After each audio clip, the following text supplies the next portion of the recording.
se retrouve aujourd'hui à La Villette, au salon de la photo. On va aller voir, c'est jusqu'à ce soir. Donc là, je vois devant l'affiche. On va aller voir un petit peu les stands. Il y aura l'accessoiriste Ulanzi qui est là. Il y a Xiaomi. Je sais pas si c'est pour la première fois qu'il présente son capteur 1 pouce, c'est le S14, je crois, on va pouvoir voir ça un peu. Bien sûr Canon, Nikon, Sony et tout le monde, donc on va aller s'acheter le billet et entrer. Donc on va aller voir aussi MPB qui est là, d'occasion, le patron. On va discuter un peu avec tout le monde, mais on va aller voir le stand Leica là, avec c'est son Q4 43 mm vision humaine. Voilà, c'est des appareils c'est comme les Ferrari ultra haut de gamme, un compact à 6750 €. Ça ne rigole pas. Allons-y et entrons. On va filmer un tout petit peu quand même parce que c'est joli. C'est pas tous les jours qu'on va à la Villette. Ça fait très longtemps qu'on n'y a pas été. C'est vraiment parisien style. C'est très chouette. Donc là on filme encore avec le RX0 compact expert, plus petit du monde, capteur 1 pouce. Donc là ça va être la fête du capteur 1 pouce parce que là même Xiaomi est arrivé pour les photos de rue avec son photophone. Où est l'entrée? Ça c'est grand. Entrée salon de la photo. Bah tiens c'est bien. Entrée, hop. On va y aller. Hop. Alors, petite balade sur le salon de la photo. On va voir. Alors, jouer au basketball, j'ai vu ça, c'était possible. Et si vous avez des questions, c'est le moment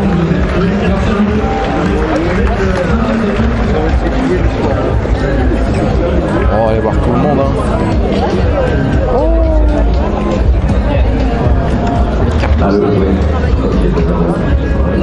J'ai une petite question par rapport au panorama de Saint-Michel.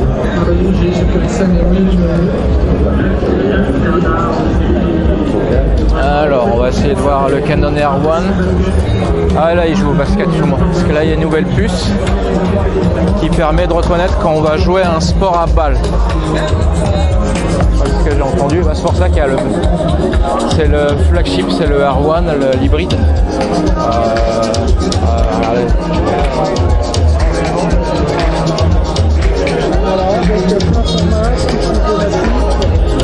Bon, je suis encore néophyte, je connais un petit peu. Ah ouais.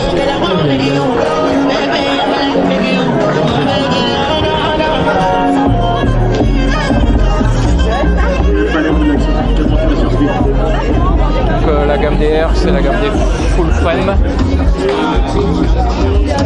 On a des batteries dans la référence, les gens qui veulent essayer, n'hésitez pas. Oh oui, moi. Si vous arrivez à mettre un chiffre sur gagner un exemplaire de mon livre. Pardon. Allez, c'est ouvert. C'est aussi un exemplaire de mon catalogue d'exposition, de mon exposition. Oh, joli. C'est pour montrer leur nouveau. Ils appellent ça intelligence artificielle, mais c'est plus un algorithme qui est capable d'analyser toutes les balles qui Un candidat bougent et de mettre le focus sur le joueur humain. Il reconnaît la forme des ballons. Je ne sais pas si ça marche sur les balles de tennis. Forcément le football et le basketball. Je ne sais pas jusqu'où leur puce peut aller.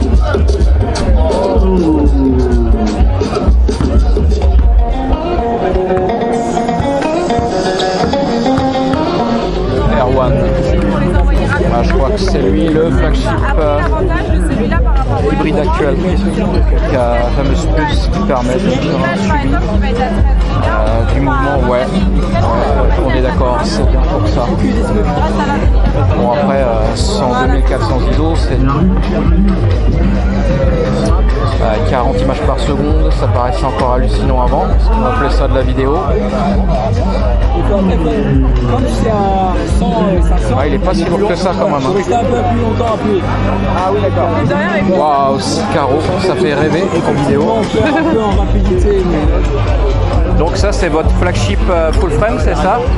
C'est la plus nouveauté, oui, qui est sortie. Donc il permet de suivre les boules, les balles en Ça, sport. on a un suivi d'action Suivi sur d'action. différents sports. Moi, je l'ai testé en foot, en volley, en basket.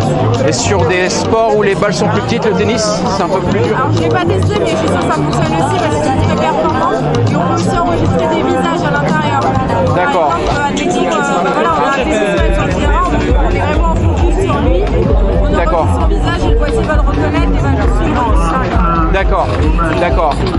Et en tenue en ISO, on est à peu près à combien avant bruitage? Moi, je l'utilise à 12 800. 12 800, ça tient vraiment. Et c'est un capteur stack anti... ouais, anti... pratiquement plus de rolling shutter en vidéo. D'accord. D'accord. Ouais, il est pas très lourd quand même. Hein. Non, il est relativement léger pour un monobloc en plus. Ah ouais. Merci bien. Bon ben on a été bien informés. Là c'est bien. Alors, si on a un minimum c'est bien, donc on est dans un milieu au moins où on a un petit peu de connaissances. On va voir un petit peu tout le monde. J'aimerais trouver Ulanzi. Donc c'est bien d'aller voir dans le Canon pour les téléobjectifs. Les Master, je crois que ça appartient à Sony, c'est la gamme d'optique la plus haut de gamme au monde.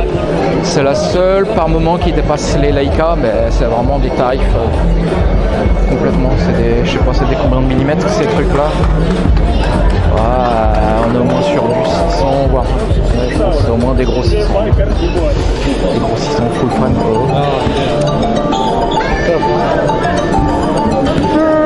Sony. Voilà le petit frère, vu que j'ai un RX0 sur le ZV1F, les machines à Vlog, les capteurs 1 pouce. Ouais. Je sais pas si je peux un petit peu.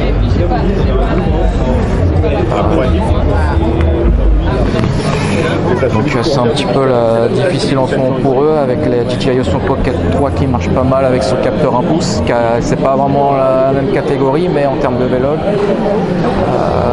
les gens commencent à s'intéresser de plus en plus au gimbal caméra. Néanmoins, Sony ça reste le leader. 60% des capteurs, voire plus au niveau mondial, sont faits par Sony. Alpha 7 Mark IV, 7V1, Alpha 7S3, j'ai le 2. Ouais, ils sont tous full G Master. Oh tiens. Voilà, tiens, on a le petit voisin là, c'est RX0 Mark II.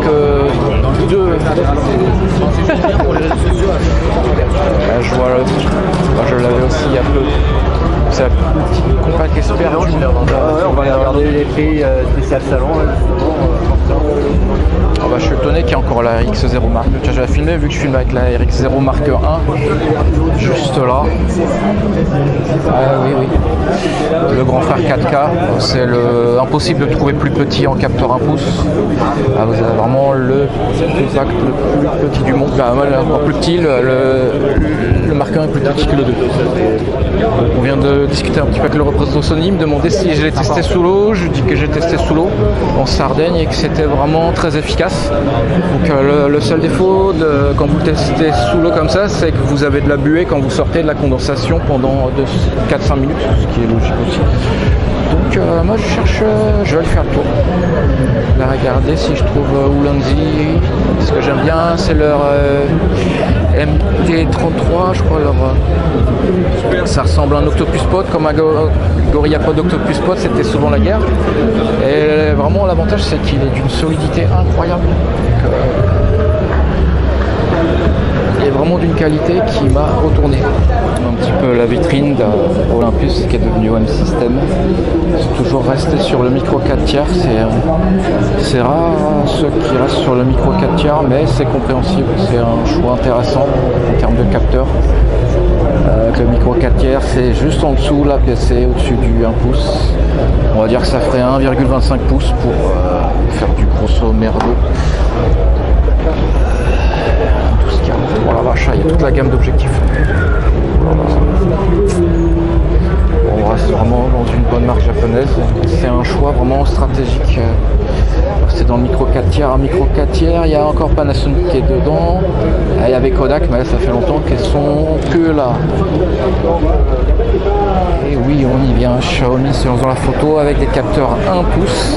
Ça, on parlait des fameux capteurs 1 pouce, parce que là, on a une dynamic range qui est vraiment assez élevée pour pouvoir appeler ça de la photo. Et enfin, on peut avoir un minimum de bokeh. Donc, forcément, maintenant, on commence à appeler ça des photophones, puisque Samsung et Apple n'a pas le capteur 1 pouce. C'est avec des optiques Leica de très haute qualité. Donc là, on est vraiment dans une grosse progression. Je crois que c'est le paquet à 1500 € et 1000 € actuellement. D'après ce que j'ai vu un gars qui en parlait hier. Donc là, c'est un nouvel univers, parce qu'on a enfin un capteur 1 pouce pour des smartphones.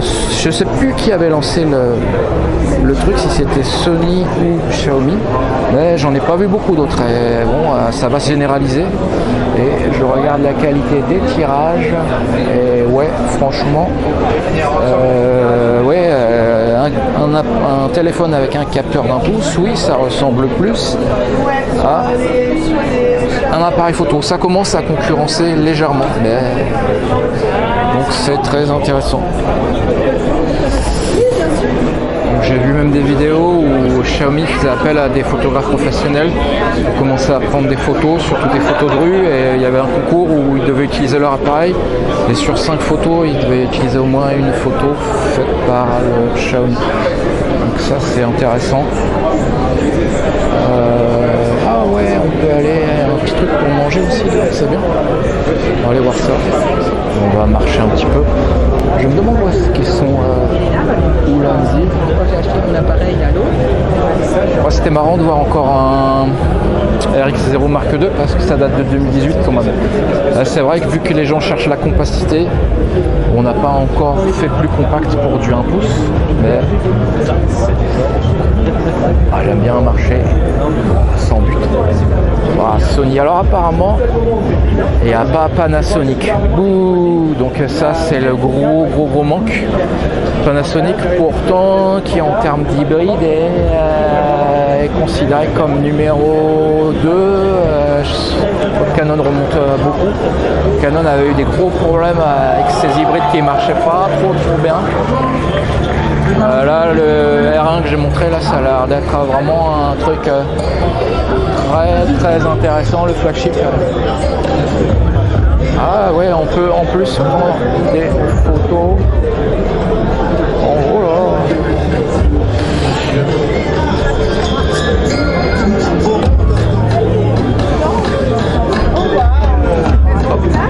Allez, tout est fait sur les EOSR. Je me demande ce qui est devenu le M, donc la PSC, parce que c'est plus la même monture, c'est plus comme en réflexe.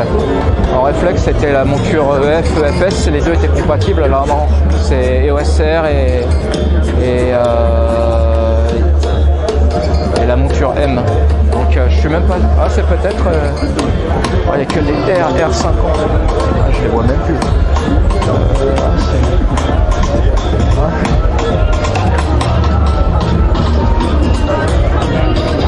J'ai connu son flagship en APS-C jusqu'au M5. Donc ils sont de plus en plus compacts.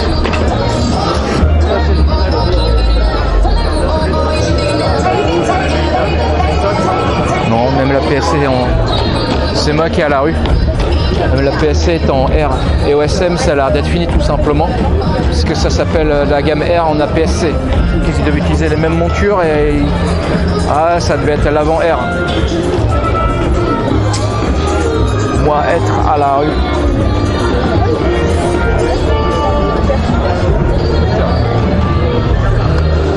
Donc c'est pour ça que les M ils baissent à fond. Si vous avez un M5 qui est le top des M, c'est pour ça que ça vaut que 500 balles. Moi comprendre. Parmi ceux que je connais le moins en hybride, Nikon Z6 III. Je suis encore à la ramasse avec des vieux hybrides Nikon. Moi, c'était un des premiers à sortir des hybrides.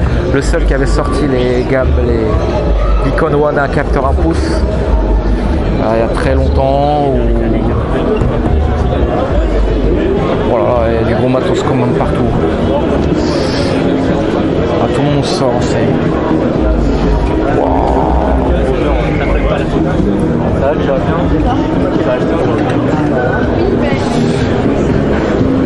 Tout le monde sort. Ah, Tamron. Alors, l'actionnaire principal est Sony. Donc, très bons objectifs, très bonne qualité. Ah, j'ai pour mon Sony le 20 mm f2.8 et en monture hybride E et le 35 mm f2.8. C'est des jouets à côté de ce que je vois là. C'est les entrées de gamme que j'ai là.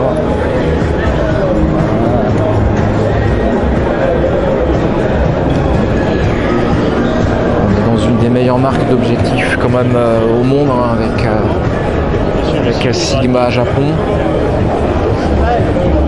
qui sont des idées. Après j'ai Master chez Sony, là c'est que pour Sony. Ouais, ça c'est une des plateformes que... Oh tiens, il y a du TT artisan. Ça c'est... On commence à en voir, hein, des optiques chinoises, les 7TT. Après avoir vécu à Shenzhen, ça fait mal à la tête parce qu'on aurait bien voulu connaître ça. Oh tiens, des posemètres indépendants. Ça commence à bien marcher les optiques manuelles. 50 mm f 1.2, 35 f 1.2.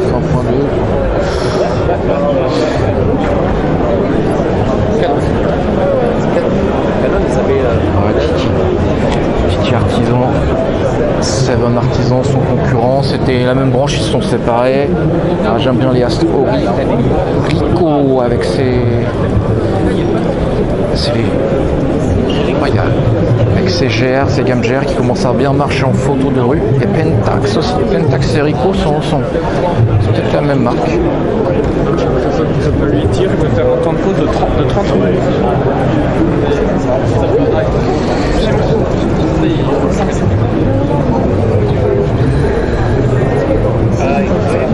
Tout le monde commence à évoluer, hein. La PSC, j'en suis encore resté au Pentax Q avec les tout petits capteurs. Oh là là, ah tiens, les GR, on va aller regarder les GR, ces fameux Ricoh. Voilà, photo de rue, tout le monde est fou de ces petits trucs là. GR3X. Alors, les voix comme capteur, c'est bien de la PSC ça, je me dis pas de conneries. Compact Expert, Street Photographie, ouais, 40 mm. Je crois que c'est un APS-C, mais j'en suis pas sûr. Ah si, d'accord, très bien. Ouais, ça cartonne pas mal en ce moment avec les petits Fuji aussi. Ça avec, je viens de voir à l'instant, c'est chouette. Ah d'accord. Je ne savais pas, je découvre. Oh. Oui, ça permet de le passer à 72. Ah d'accord.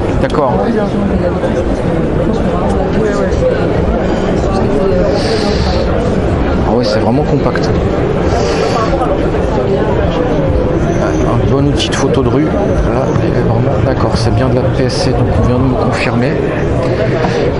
Donc c'est déjà un capteur qui a une dynamic range qui est intéressante. Un beau bokeh. 40 mm, ouais, quasi vision humaine, hein, ce que fait Leica là, avec son Q4 à 43 mm, on est proche quand même. Question